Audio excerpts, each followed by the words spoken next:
ये कहानी है 1938 की, कैरली नामक एक व्यक्ति की, हंगेरियन आर्मी।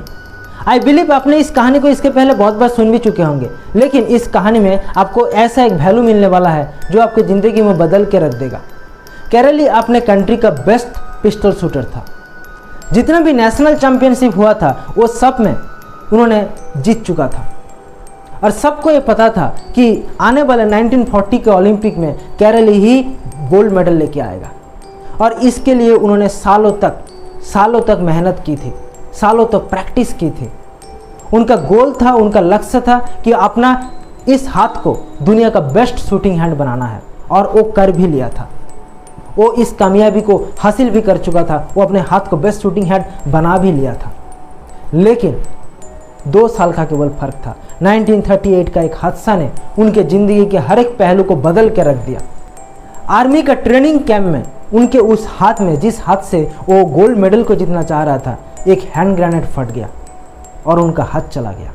1 मिनट के अंदर अंदर उनका सारा सपना, सारा फोकस खत्म।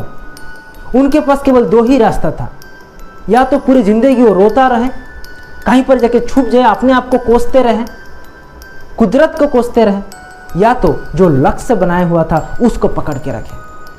दुनिया में जितना भी कामयाब इंसान है उन सब में एक कॉमन बात ये होते हैं कि वो परिस्थिति के हिसाब से अपने लक्ष्य को कभी नहीं बदलते, बल्कि वो अपने रणनीति को बदलते हैं। और कैरली भी वही चीज़ किया। उन्होंने उसमें फोकस नहीं किया जो उसके पास नहीं था, जो उससे चला गया था।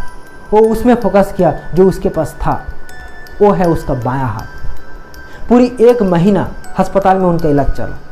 उसके बाद जब वो बाहर आया, अपने बाएं हाथ से पिस्तौल शूटिंग का तैयारी करना शुरू किया। एक ऐसा हाथ जिस हाथ से वो लिख भी नहीं सकता था। पूरी 1 साल तैयारी के बाद 1939 में कैरली वापस आए। नेशनल चैंपियनशिप चल रहा था, सब लोग उनको कंग्रेचुलेट कर रहे थे। क्या जज्बा है, यही होता है स्पोर्ट्समैन स्पिरिट। इतना बड़ा हादसा होने के बावजूद भी आप हमारे बीच उपस्थित हैं, आप हमारे हौसला बढ़ाने के लिए आए हैं। किसी को ये पता तक नहीं था कि कैरली ने अपने बाएं हाथ से पिस्तौल शूटिंग का तैयारी की है। कैरली का जवाब था, मैं यहाँ पर आपका हौसला बढ़ाने नहीं, आपको चुनौतियाँ देने के लिए आया हूँ, आपसे कम्पीट करने के लिए। जाओ, तैयार हो जाओ। सब लोग अपने बेस्ट हैंड से कम्पीट कर रहे थे और कैरली ने अपने ओनली हैंड से कम्पीट कर रहे थे। और जीता कौन? The man with the only hand. लेकिन यहाँ पर वो अपने आप को रोका नहीं। उन्होंने अपने दिमाग से ये ठान लिया था, मैं यहाँ तक आया हूँ यहीं पर रोकने के लिए नहीं, और आगे जाने के लिए। उन्होंने अपना पूरा फोकस 1940 का ओलंपिक में डाल दिया। लेकिन 1940 का ओलंपिक वर्ल्ड वॉर के वजह से कैंसिल हो गया। इसके बाद 1944 ओलंपिक, लेकिन वो भी वर्ल्ड वॉर के वजह से कैंसिल हो गया। कुदरत ने एक से बढ़ के एक चुनौतियां उनके ज़िंदगी में डालते चले गए और कैरली ने अपने संयम, अपने धैर्य से सारे चुनौतियों को पार करते चले गए।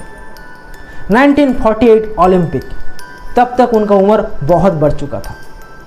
1938 में उनका उम्र था 28, अभी उनका उम्र हो गया था 38। और उस टाइम जो वहाँ पर कम्पीट करने के लिए आए थे दुनिया के सारे बेस्ट शूटर्स, वो सारे नौजवान थे। उनसे कम्पीट करना मुश्किल था, लेकिन मुश्किल जैसा शब्द इनके डिक्शनरी में था ही नहीं।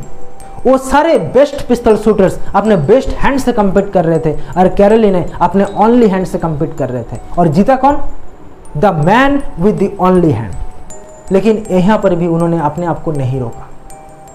उन्होंने फिर 1952 ओलंपिक में हिस्सा लिया और गोल्ड मेडल को लेके आया और दुनिया का पूरा इतिहास को बदल के रख दिया। क्योंकि इसके पहले इस खेल में किसी भी व्यक्ति ने लगातार 2 गोल्ड मेडल को नहीं जीता था। आप किसी लूजर्स के पास चले जाओ, उनके पास हजारों लाखों बहाने होंगे कि क्यों वो सफल नहीं हुआ, क्यों उनको फेलियर का सामना करना पड़ा। और वहीं पर किसी विनर के पास चले जाओ, उनके पास हजारों कारण हो सकता है नहीं करने का जो वो करना चाहते हैं, लेकिन एक कारण होता है करने का जो वो करना चाहते हैं और वो कर जाते हैं। इसीलिए विवेक बिंद्रा जी ये कहते हैं, जब आप हार जाते हो उस समय आपके मनस्थिति क्या होता है यही निर्धारित करते हैं आप जीतोगे कब। अगर आपको मेरा वीडियो पसंद आया तो इसको लाइक कर दीजिए और इस वीडियो को आप ज़्यादा से ज़्यादा लोगों तक फैला दीजिए ताकि पॉजिटिविटी को हम इसी तरीके से फैलाते रहें। अगर अभी तक आपने इस चैनल को सब्सक्राइब नहीं किया तो इसे अभी सब्सक्राइब कीजिए और बेल बटन को हिट कर दीजिए ताकि इसी प्रकार के पावरफुल मोटिवेशनल वीडियो आपको रेगुलर मिलते रहे। थैंक यू फ्रेंड्स, फिर मिलते हैं अगले वीडियो पे। जय हिंद, जय भारत।